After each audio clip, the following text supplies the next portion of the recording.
sana lang may juvenile court sa Pilipinas. Wala eh, pero hayop yung batang babae. Hayop siya, hindi siya pinalaking matino ng magulang niya. Anak ko. Hayop siya! Anak ko.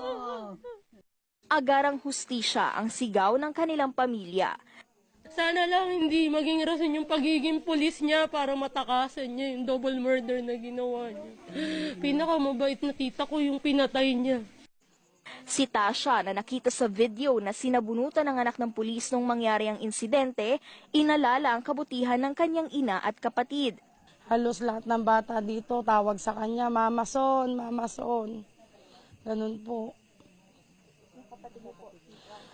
Ganun din po yung kapatid ko, mapalakaibigan po yung kapatid ko. Halos lahat ng kalalakihan dito sa amin, kaibigan ho niya. Nakita nyo naman po kanina kung sino yung mga umiiyak para sa kanya. Malakas naman yung ebidensya naming video kung anong ginawa niya. Depende na lang kung kaya pa niyang baliktarin yon.